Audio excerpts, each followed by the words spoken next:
ಇಂದು ನಾನು ನಮ್ಮ ಹೆಮ್ಮೆಯ ಪುಟ್ಟನ ಬಗ್ಗೆ ಕೆಲವು ಮಾತನ್ನು ಹೇಳಲು ಬಯಸುತ್ತೇನೆ. ನಮ್ಮ ಪುಟ್ಟ ಚಿಕ್ಕವನಾದರೂ ಅವನ ಧೈರ್ಯ, ಆತ್ಮವಿಶ್ವಾಸ ಮತ್ತು ಹಠ ತುಂಬ ದೊಡ್ಡದು. ಯಾವುದೇ ಕೆಲಸವನ್ನು ಮಾಡಲು ಹೆದರದೆ ಮುಂದೆ ಬರುವ ಗುಣ ಅವನಲ್ಲಿ ಇದೆ. ಜೀವನದಲ್ಲಿ ಎಷ್ಟೇ ಸವಾಲುಗಳು ಬಂದರೂ ಅವನು ಹಿಂದೆ ಸರಿಯುವುದಿಲ್ಲ.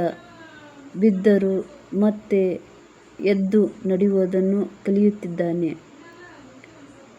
ಹೊಸದನ್ನು ಕಲಿಯುವ ಆಸಕ್ತಿ, ತಪ್ಪುಗಳಿಂದ ಪಾಠ ಕಲಿಯುವ ಮನೋಭಾವ ಮತ್ತು ಎಲ್ಲರೊಂದಿಗೆ ಪ್ರೀತಿಯಿಂದ ಬೆರೆಯುವ ಗುಣ ಅವನನ್ನು ವಿಶೇಷವಾಗಿಸುತ್ತದೆ. ನಮ್ಮ ಪುಟ್ಟನ ಮುಖದಲ್ಲಿರುವ ನಗು ಎಲ್ಲರ ಮನಸ್ಸನ್ನು ಗೆಲ್ಲುತ್ತದೆ. ಅವನ ಕನಸುಗಳು ದೊಡ್ಡವು, ಅವುಗಳನ್ನು ಸಾಧಿಸುವ ಛಲವೂ ದೊಡ್ಡದು. ಅವನ ಆತ್ಮವಿಶ್ವಾಸ ನಮಗೆಲ್ಲ ಸ್ಫೂರ್ತಿ ನೀಡುತ್ತದೆ. ಇಂಥ ಮಕ್ಕಳು ನಮ್ಮ ಕುಟುಂಬದ ಹೆಮ್ಮೆ ಮಾತ್ರವಲ್ಲ, ಸಮಾಜದ ಭವಿಷ್ಯವೂ ಆಗಿದ್ದಾರೆ.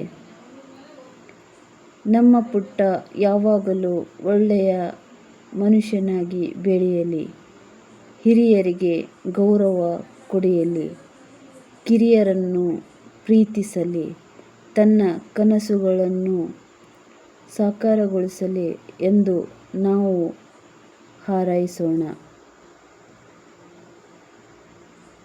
ಕೊನೆಯಲ್ಲಿ ಒಂದು ಮಾತು ಹೇಳಲು ಇಷ್ಟಪಡುತ್ತೇನೆ. ಧೈರ್ಯವೇ ಯಶಸ್ಸಿನ ಮೊದಲ ಮೆಟ್ಟಿಲು. ಆ ಧೈರ್ಯ ನಮ್ಮ ಪುಟ್ಟನಲ್ಲಿ ತುಂಬಿಕೊಂಡಿದೆ. ಅವನು ಜೀವನದಲ್ಲಿ ಇನ್ನಷ್ಟು ಎತ್ತರಕ್ಕೆ ಬೆಳೆಯಲಿ ಎಂಬುದು ನಮ್ಮೆಲ್ಲರ ಆಶಯ. ಧನ್ಯವಾದಗಳು. ಇಷ್ಟವಾದರೆ ಶೇರ್ ಮಾಡಿ, ಸಬ್ಸ್ಕ್ರೈಬ್ ಮಾಡಿ, ಕಾಮೆಂಟ್ಸ್ ಬಾಕ್ಸ್ನಲ್ಲಿ ಕಾಮೆಂಟ್ ಬರೆಯಿರಿ.